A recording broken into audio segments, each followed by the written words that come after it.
Grid. Guess what? Today I've got Victor Steffan from Austin, Texas, right? That's where you're at Austin, right now. Texas. That's right.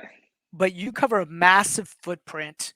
Um, what's the footprint again in Texas? Yeah, we cover DFW, Austin, San Antonio, and Houston. So everything basically along the I-35 corridor between San Antonio up to DFW, and then the behemoth that is Houston, Texas. So quite the spread. Huge footprint.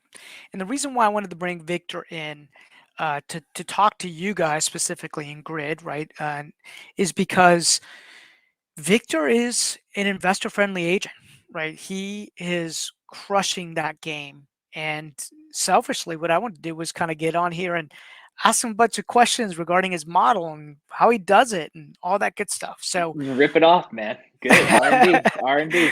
hey man, I R&D is great, and certainly if I can add any value on the journey as well, Victor, I'm here, right? But I know it. when I see a practitioner that's just doing it at a really high level, I'm curious, and you are passionate about the things that I'm passionate about, and so welcome to the income flip, right? And just to give you some context, the income flip is our podcast where we teach real estate entrepreneurs how to go from active income to passive income, right? And that is the journey. That's the journey that we take everybody on. And when I went on your site and I've talked to some people about you, they're like, yeah, he's got this really, really cool system where he's helping people build wealth, which is something that we're incredibly passionate about. And so why don't you tell us a little bit about what your business looks like today, and then we're going to go back in time and I'm going to deep dive and bring us forward. Okay. Cool. I love it. Yeah. Thanks for the intro. It's fun to be on here and talk with like-minded people. So right now, today, what the business looks like is we are 100% investor-focused agents. When I say we, it's myself, and I've got two other investor-friendly agents, plus an internal sales agent, and then a couple of back-end support staff to help us get these contracts across the finish line. But what we do, we've got a full-time analyst on staff. We're analyzing deals every single day, predominantly looking in the rental space, right?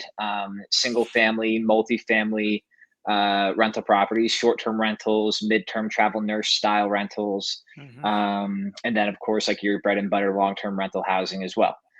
So what we'll do, it almost always looks like an intro call with the client. Most of the time they're out of state, they're in a a high W-2 job, or maybe they're in an area where purchase price is prohibitive to finding anything that makes financial sense to purchase. So they come looking for greener pastures in Texas, and we take them top to bottom. We help them identify assets, run numbers on those assets, negotiate entry prices, go ahead and do all of the repairs and maintenance that are needed, introduce them to management companies, plug them in with contractors as necessary, and then ultimately, look at a strategy to help them go ahead and scale their portfolio to deals number 4, 5, 6, 7, however many they need in order to hit their freedom number. That's the goal. That's the goal. That's the game we play. How long have you been doing this now, Victor? So we started with the first one in 2016. Well, I started buying real estate in 2016, and we've been foot on gas ever since. Okay. What did you do before that?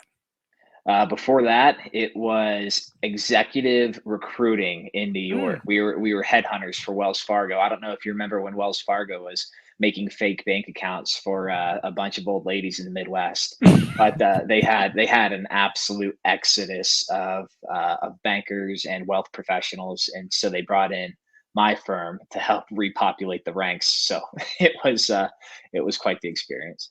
And did you say you were in New York at the time when you did that? Yeah. So I was in Manhattan. I got my sales license there when I was in the city. So I was running out on my lunch break, showing a condo in Midtown, and then running back to the office and and hitting my W-2. So that was the intro to the real estate business. Crazy, man. Well, and aside, I started an executive search firm when I was 24. Yeah. With my best friend, placing tech salespeople back in the day. So recruiting 100% prepares you for this business. 100%. You have zero fear of the phone, zero fear of people telling you kick rocks. Like you're ready to rock and roll. You're ready to rock and roll, man. You can go through that for sure, right? Oh, especially I'd imagine like in New York, right? For sure. Well, what took you to Texas?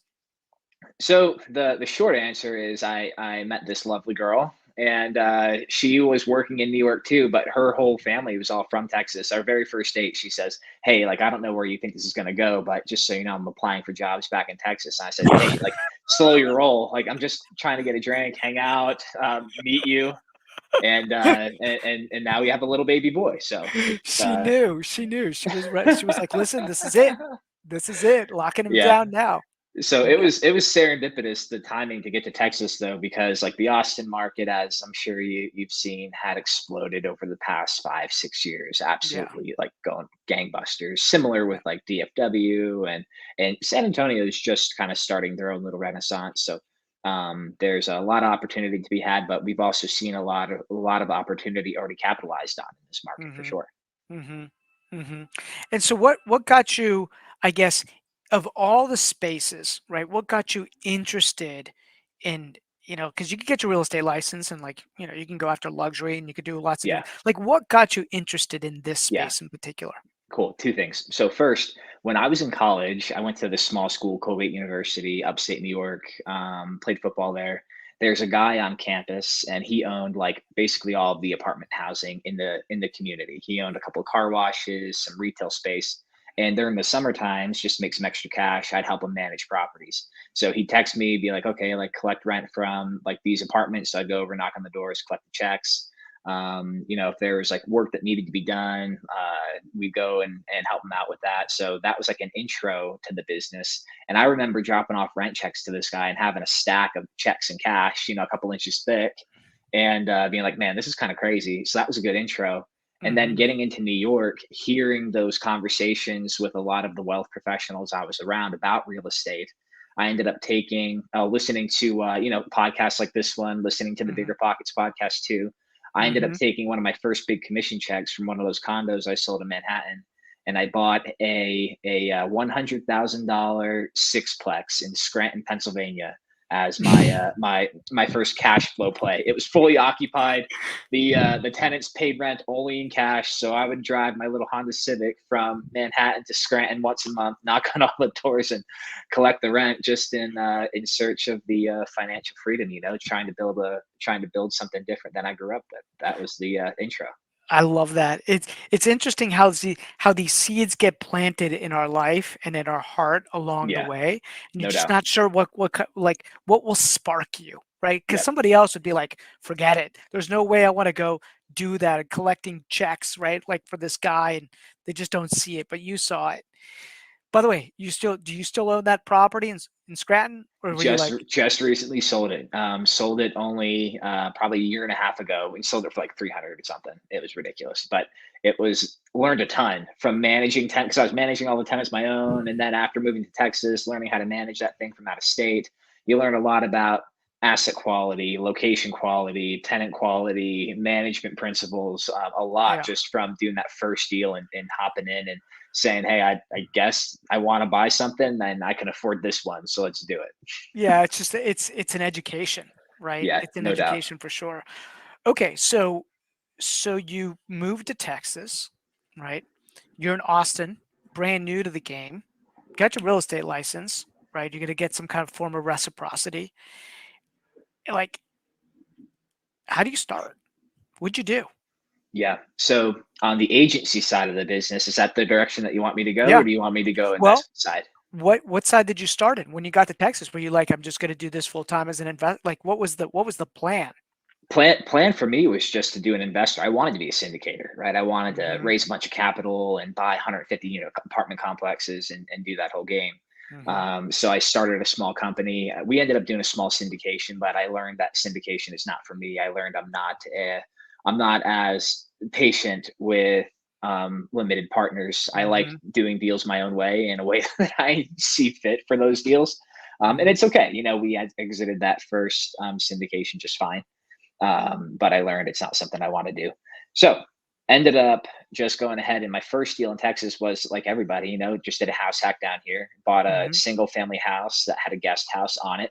I lived in the guest house and rented out the rooms in the other house. And that was the first deal, and did it again pretty much every 6, 7 months from that point forward. Just picking up little single family duplex, quadplex type units around Austin. Those were the first 2 years of being in Austin. That's what we did.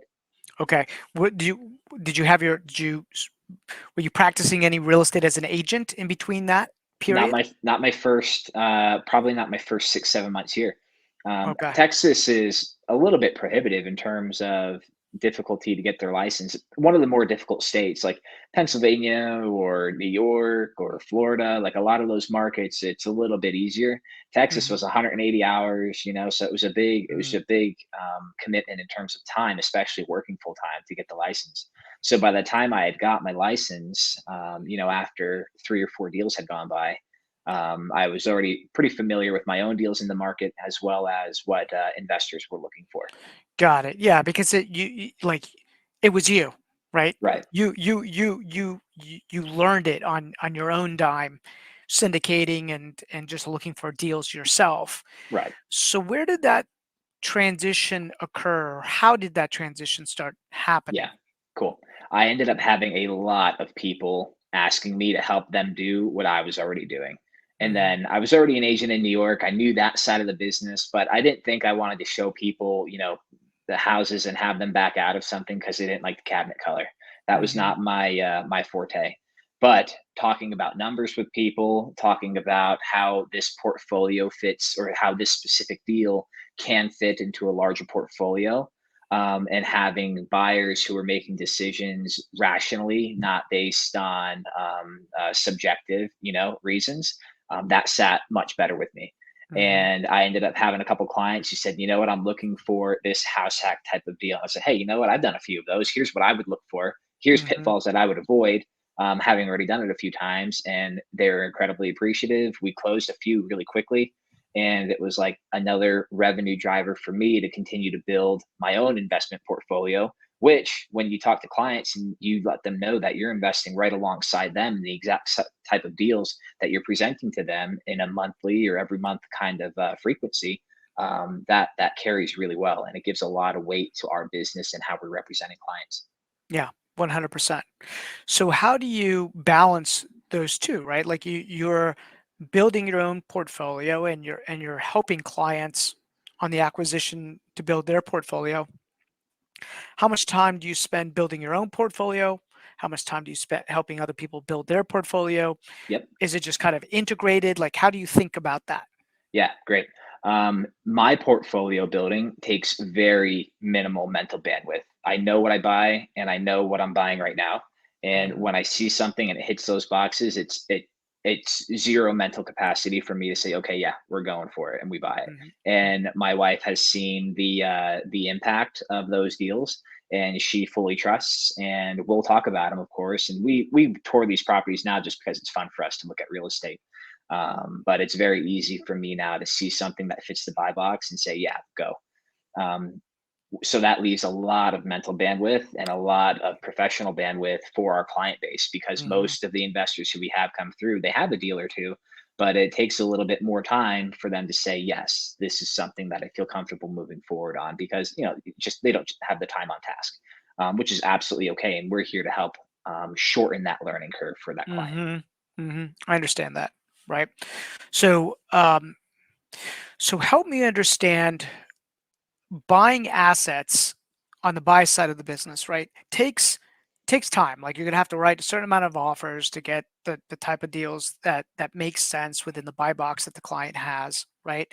It sounds like you've streamlined what that process looks like within your organization. Help me Definitely. kind of understand that. Like if I'm your client Yep. and I come in, I give you my buy box, what are the expectations that you set with me?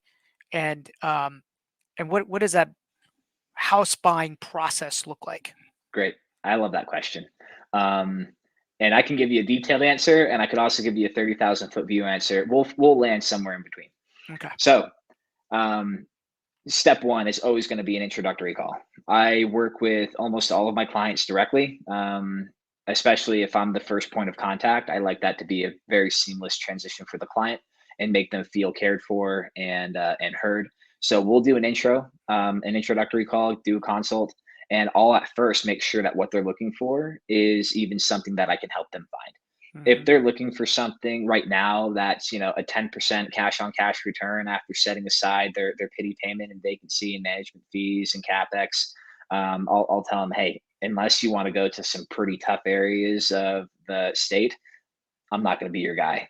Mhm. Also, I'll try and help guide clients if they're looking and they're close to something that could be viable, but not quite there. I'll push them in a different direction, and if they're comfortable going in a direction that I think is a viable solution, that's worth my time as a professional realtor who has a lot of clients to work with. I don't want to be spinning my wheels looking for something that I know doesn't exist because I'm Mhm. looking at 150 properties a day, and I have Mhm. been for the last 7 years. Mhm. So we can tell them pretty quick if this is something we can or can't do. So that's step Mhm. one, just be super candid with the client.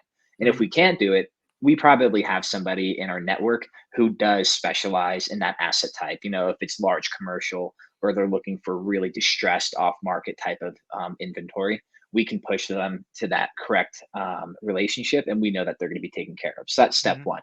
Make sure we Mhm. have a detailed buyer consult. From there, we'll go ahead and take really detailed notes, and I create for every single one of my clients a perfect deal statement. If this client could have the perfect property, what does that look like? And that's our guidepost going forward. So once we have that perfect deal statement in place, I'll go through their profile probably every third day personally. And if I can find anything in our on or off market channels that gets close to that perfect deal statement, I'll send it to them directly. I'll tell them exactly why I think it's a good deal for them. And it's a lot of organic manual outreach to these clients. Mhm. Mhm. But I found that if you rely on automated campaigns, if you rely on the automated email systems, they get their eyes glaze over. Sure. But if you can, spend 20 minutes every third day per client looking for their specific buy box, it lands a lot better, and there's a lot more, I think, a more curated type of offering that you can offer the client. Mhm. So once we go ahead and identify a good asset, we talk to the client, answer any kind of questions that always come up. Most of our clients are out of state. We'll schedule video tours for that client. We've got an army of showing assistants. I'm not on site doing all of the videos for the clients. Um, we'll go ahead, schedule that showing. We'll send those videos over to the buyer. If all looks good from there, write the offer, go ahead and get accepted, do the inspections, we'll let the inspectors into the property. Once the inspection period is done and we've negotiated any kind of repairs or treatments, you're getting toward closing, right? At that point, we'll introduce you to our contractors, our property managers. If you need an attorney of sorts, if you want to hold this thing within an entity, we'll plug you into our people to know network, right? So you'll have Mhm. that entire piece. And then at closing, we ensure that there's a nice, smooth, seamless transition from the contract phase to closing. A lot of times, that's where I've seen deals fall apart is the transition for an out-of-state client. Transition from closing to, all right, now functional operation of this asset. Mhm. Let's make that return come to fruition. And Mhm. that's constant iteration, new property managers all the time that you have to Mhm. constantly be vetting, because you can get a great property manager and then you source from 45 clients and all of a sudden they stop taking calls. Right, Sure. they get too busy. So and then the last piece there, one interjection at tier one of the process is once we identify that asset, we'll also have our internal analyst run numbers. So if they want to do, if it's short-term rental property, if it's a long-term rental property, we'll give our analyst the price point, what their down payment's going to look like, the interest rate that they've been able to lock, the strategy that they're looking for, and he'll do a pretty detailed analysis to say, hey, here's like our best estimate about what your numbers are going to look like. Here's the video tours from the asset. Here's where we think that we can land at in terms of purchase price. And we try and answer any questions at the forefront and limit the ambiguity in the deal. If we can limit ambiguity and answer all these questions at the forefront, we've noticed a much lower defection rate in terms of the number of contracts that cancel. We've also noticed that the clients are a lot more comfortable moving forward and taking Mhm. these things from contract to close. Mhm. Interesting. Okay, I've got a series of questions I'm going to ask you based on what you just told me. Let's go. Your um, showing agents, they're not you only named off in the beginning 3 or 4 agents specifically on your team. Yeah. So it sounds like these showing agents are off team. Are you paying them per showing, or how did you arrange that? Exactly. Have Okay. you heard of Shawami? Why did I think I just heard that yesterday or today. They're a relatively new company, and I hope they get huge and stay in business forever because Mm, they have made my life so much easier on the showing side. I know very confidently that I can have a client anywhere in Texas ask to see something, and it could be in Houston, it could be in San Antonio, it could be anywhere in between, and I could have a showing agent there within about 4 hours. And that has been amazing for that's a us game because that's a game it's changer. it's ridiculous because now instead of having to build out all these relationships all over the state and make and Mhm, then text that person and make sure that they're available to show, or myself or somebody internally on my team scheduling and going to show, which is not scalable at all. mhm. Now we've got Xiaomi, and there's already a large user base on that app. All our showings are picked up within a few minutes. Doesn't matter where in the state we go ahead and request a showing. They're there. They'll do the video recording. They'll let inspectors into properties if needed. They can give Hmm. access for a property manager if needed. That has been a huge shift in our business in the last 18 months or so. They've been an incredible partner for us. It's interesting is that when you start understanding leverage like that, you realize that you can run a business like this, and there's no borders. There's really like without borders. You could Yeah, go anywhere. You could do anything, that's right? right. You could be in Costa Rica analyzing assets in Texas because you know the market, you built the infrastructure, you've got showing agents through Shawabi, right? That's right. That are showing the property because the real value is in the knowledge and and being an active investor yourself, right? It's really hard to take somebody on a wealth journey unless you've gone on that wealth journey yourself, right? That's right. Yeah. Yeah, that's good. Okay, so now the buy side business is a hard business to scale. It's a harder business to scale. What piece do you play on the listing side of the business? Is that even part of your model? Just out Let of me, yeah. So I think prior to Xiaomi, prior to building out that side of the business, the buy side of the business was a hard side to scale. Mhm, Since then, because I heard the same thing, list to last and all those things. mhm, I have a much lower cost per transaction on my buy side than on my list side. Of hmm. course, like we take the listings that come available, but I don't run them personally anymore. I refer every single listing out. And you can refer out listings at 50% all day because people are used to just having a buyer referral. Now you're giving a hot listing. Hey, this person wants to list. Here's the contract. Can you run it at 50%? And that's what I do with all of my listings. Okay, whoa, Um, whoa, whoa, whoa, whoa, whoa, whoa. yeah, That is so different. You literally just refer out your listings. You're like, I don't want to have anything to I do with don't them. touch them. Don't touch them. Why is that? Because it takes me so much more time, energy, and money to do a listing than it does to take a buyer. I can be super, super, super selective with my buy base, right? I can Mm, I can work with 40 buyers at a time who I know are looking for something realistic, who I know are looking for something that we've sourced a dozen times in the past and I know we can do again. Whereas on the list side, right, you've got a fixed purchase price that seller is trying to hit. You've got to stage the property, market the property appropriately, get it online, all of those things. I don't have that with on the buy side. On the buy side, if a deal doesn't work, if an asset doesn't work for a buyer, it's going to be more. So there's a lot of, I think, leverage that has been untapped on the buy side. And to give you some context, I did 119 transactions in 2022, and only I think three or four were list side transactions. All the rest were all just pure buyers. That's great, man. You're creating a little bit of a mind shift in my brain, right? When it comes to this, and I know that people listening in on this are also going to be thinking differently about this. We're flipped. Like ours is like that. We're flipped, right? I've always Yeah, yeah, controlled distressed assets, and I still do, and that's a lot of what we do. But integrating an effective buy leverageable strategy seems like a complete no-brainer. The questions I have in my head are writing contracts, right? Like yeah. Great, that's a piece of this puzzle that has to get executed at scale. So how do you do great. that? Yeah, something we definitely had to solve for because when I started getting too busy, it'll take you 30 minutes to write an effective contract, and you Mm, can get really good at it. And if you're logged into all of your stuff, if you're logged into like your Sky Slope and we use zip forms. So if you're all logged in and you've got the MLS pulled up, you can do it relatively quickly, maybe 20 minutes to write that entire offer. Hmm. But if you're putting out 10 offers a day, you know, you don't have time to service your clients just because you're writing that many contracts.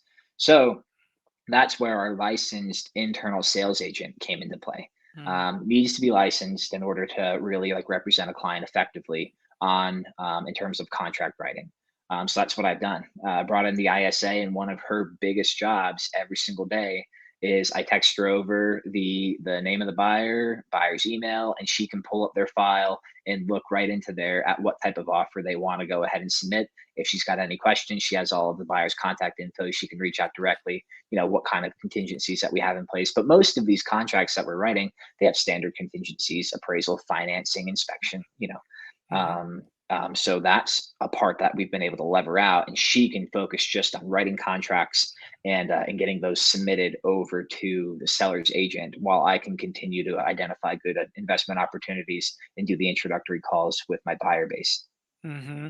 Yeah, you're taking the intake, getting the understanding, developing the buy box, educating in that process, farming them out if they're not the right fit for you, bringing them in and solidifying that relationship if they are the right fit for you, Yep, letting them know about what your system looks like, probably setting those expectations of how it's going to be, how you're going to write multiple contracts.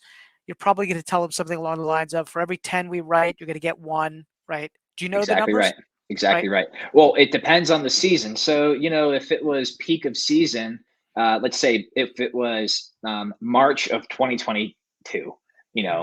I might have to write out 20 offers and I'd have three of them that actually got Hmm. accepted. Hmm. If we were at the bottom of the market in, say, November, December, and January at the end of 2022, early 2023, I might write five and land four. So, Hmm. Hmm. right now we're in a much more neutral environment in Texas. I don't know across the entire country, but I know in Texas we're pretty neutral. Like Hmm. I'll submit usually 10 to 15 offers over the course of a week right now. And we'll land 4 or 5. Got it. Um, Fascinating and very cool. So, and interestingly enough, as we've developed uh, our business that revolves around this vertical and working with the investor, the landlord, um, I've got members of my team that have developed a very similar system, right? Yeah, Just like they just have figured out the numbers associated with it. They set the right expectations. They've got somebody that's writing the offers. They understand the buy box, and they just execute like that all the time. Because I started noticing, I was like, people on my team that we'd explained how the game was played, and I've always focused mainly on the listing side, right? That's where I was trained and I yeah, control assets. But there was buyer agents on my team that had to figure out how to execute this piece at scale. And I was like, "Hey, you just ratified a ton of contract. Like, how are you doing that on the buy side?" And then they yeah, kind of showed me the system, Dan in particular on my team. And what you're describing is pretty much what he's set up. Um, he actually does multiple Zoom calls to kind of help cement the next logical step, because he finds like it is an education process that you've got to take somebody, but once you've got them and they understand, then they're just locked and loaded, yeah. right? That actually might be a great shift for our business, because all of our calls right now are one-on-one. Mm.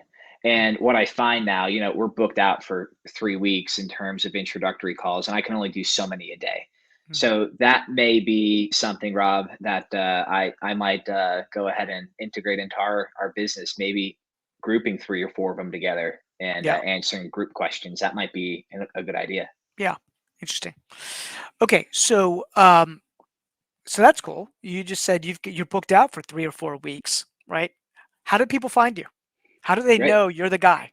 Yeah, we have a rock star crew of web developers out in Ukraine. Actually, they Mm, relocated recently. Now I think they have a temporary operation in London or something. But I was super skeptical of SEO and search engines and ranking in Google. I'd tried it in the past, and I was just not able to see any success. And I now see it I was hear you. because I had no idea what I was doing. But these guys, they told me like, Vic, if you want to, they were surprised when I said, so like, you guys think this is actually going to generate like some traffic? And there was like crickets on the call. And my web developer's like, what? Of course it's going to generate. Why would you pay us if it wasn't going to? He was dumbfounded. But sure enough, he said you're going to have to pay probably about a year, right, until you see traction start to gain. And VictorSteffan.com now ranks in the number one search result for investor friendly agent. Name your city in Texas, and we're front page of Google. So That's we'll awesome. have we'll have people come through that channel all the time. All of the blogs, obviously on Bigger Pockets, all over those blogs. A lot of YouTube and Instagram, and we've got another good social content manager who we've met and has been an awesome partner. And he'll put out 15 to 20 pieces of content per week across all of our channels. And all of this really recently, probably in the last 6 months, has started to bear fruit. Whereas Hmm. before it was just, reaching out to people organically, other investors. I'd see people who were buying stuff for cash and reach out to them directly, like that kind of like just Hmm. bootstrap the business. We didn't start seeing a real efficiency of scale probably until the last 6 months when we really started to see a lot of buying traffic come through our web channels. That's awesome. So would you say, let's say, let's take SEO out of it, right? Yeah, Um, Initially, it was probably relationships. So maybe some form of sphere, like investors getting to know you or hearing about you or being referred to you, right? yep, yep, Um, did you ever do like Facebook or PPC or any of that stuff to drive traffic? Like what? Tell me a little bit about what your lead gen model, I guess, cool. like look like. And then I know SEO is a big pillar of that, but what did it look like in the beginning? Cool. So in the beginning, I tried everything that first year in Texas because when I came here, the only person I knew was my wife. I had no sphere in Texas. That first year that I was here, I sold, I don't know, maybe I executed 30, 34 transactions, it was great business, but there was definitely a lot to be desired. So what I ended up doing, went to basically every meetup that I could, met a Hmm. lot of investors through there. Hmm. I would jump in to the comment sections on our investor groups on Facebook. That was another huge lead driver. Host an open house for other agents. If there was an asset type that I really liked, for example, if there was a multifamily property, if there was a 2 to 4 unit property, I would reach out to the listing agent and say, hey, if you like, just send me over the tenant's contact information. I'll schedule with them. I'll make sure that we get a good date that works for everybody. I'll coordinate everything because that can be difficult on the Hmm. multifamily side, Hmm. dealing with the tenant base in terms of showings. And that's usually one of the biggest limiting factors to moving 2 to 4 unit property is just you can't get into those Yeah. assets. Yeah. Yeah. So I would schedule all of those. I'd host an open house for 4 hours on a Saturday mid afternoon at a quadplex in Austin and have 45 people come through, and maybe a quarter of them are unrepresented. And that was huge for me. As long as you Hmm. can get an agent who is okay with you talking to the tenant base, which most of the time there was some kind of workaround. I could take the guy out for dinner or something and be fine. Yeah. But yeah, so That was that a was big, the intro. yeah, a big database building activity to do that, right? Definitely, You've for got sure. 45 people looking for a 2 to 4 unit building. Maybe that one isn't the right fit, but somewhere along the way, you Yeah. have the ability to sell them something, right? Right, exactly. And there's still people in that database who I can track back to they came through an open house. Yeah. And there's people who I've done 4 or 5 transactions with that I've met at those open houses, or where I put a for sale by owner sign in one of my rentals before I was even a licensed agent. And guys like that. I mean, we sold a Hmm. few to those clients. So it was very bootstrapped in the beginning. So, Victor, where do you want to take this business? Where, you know, you started it in 2016, which in my opinion, that's relatively young. Like that Hmm. seems like it hasn't been that long, right? No. Um, but yet, like I know 2016 to 2023, it is that's a lot of experience, right, in this space. But it just time goes by that fast, and you look like a young guy, right? Like where do you want to take this business? What's the big vision for it?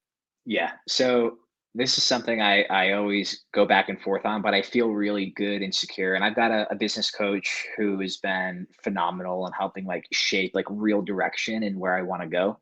And I had an idea about establishing this thing and blowing it up and franchising the model across lots of states, right?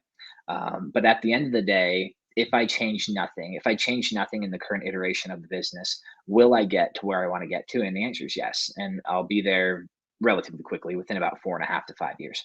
So what I really want to do, I'm going to stay in Texas. I'm going to make this model hyper efficient. And I'm going to continue to execute at a high level as a high producing agent. I don't have ambitions to build out a brokerage like a lot of Mhm, people. I don't have ambitions to have the next 100 agent sales team. mhm, I like my very elite force of agents. We execute at a high level for our clients, and our calendars are booked out for meetings. And I know that I can consistently close 25 to 30 transactions a month. And it doesn't cause me a lot of stress right now because we've got our systems dialed in.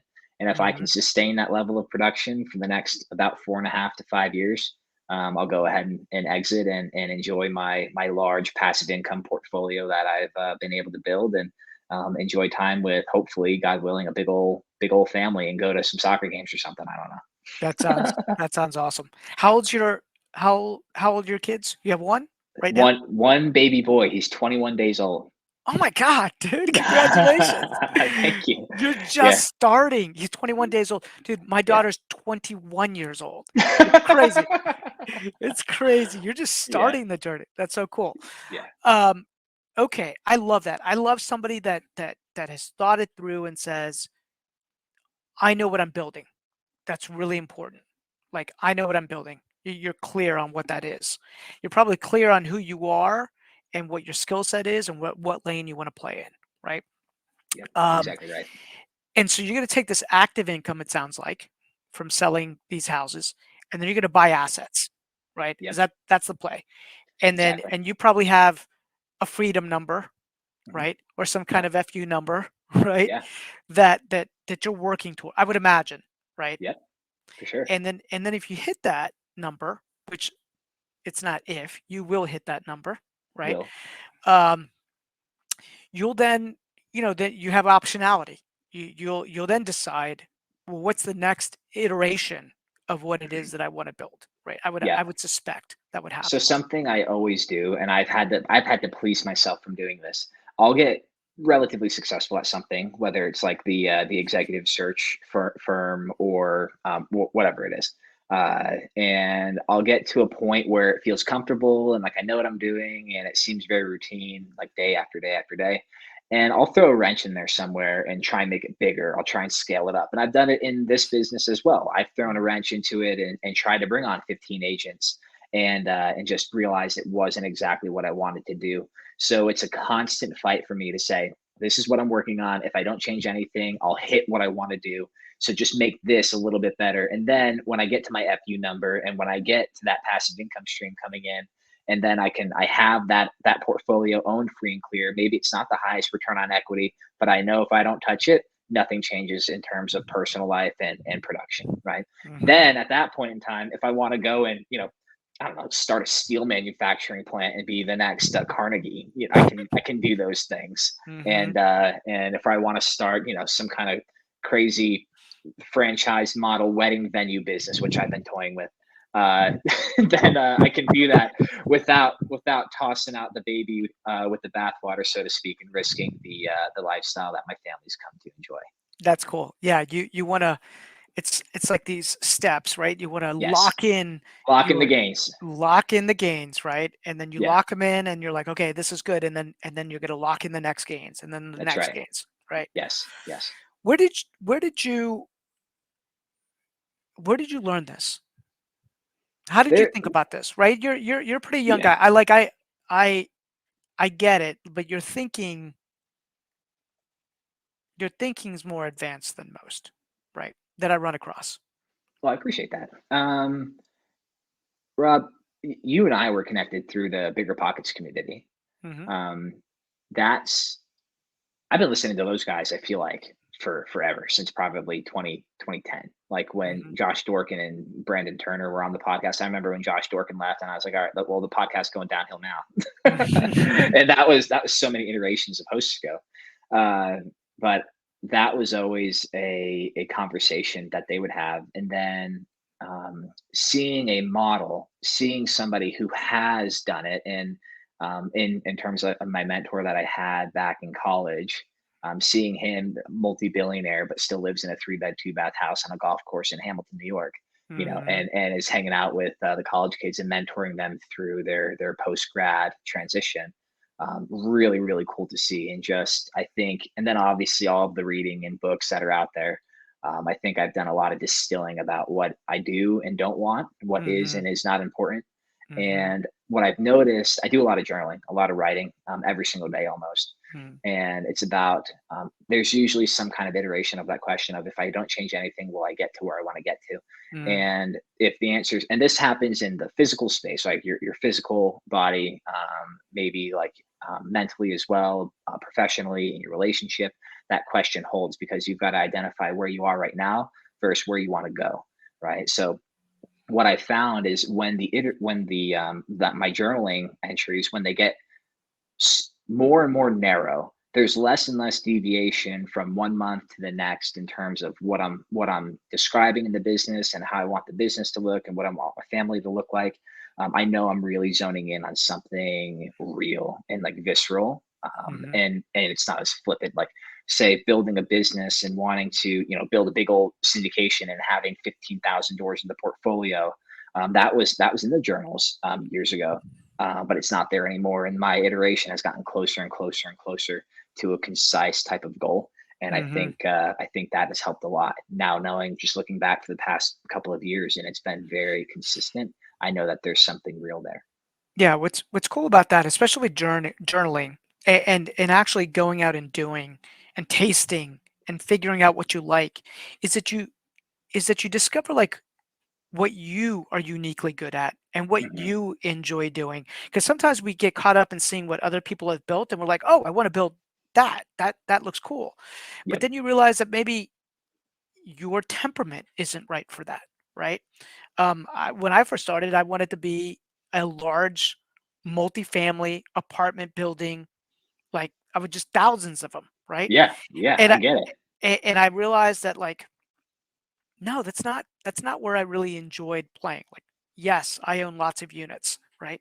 And yet that wasn't where I saw myself playing long term, right? And so Yeah. your vision starts kind of getting, like, refined. And I guess that was my point, in saying you've done that within a fairly quick amount of time from 2016 to now. Like, 2016 seems like yesterday to me, right?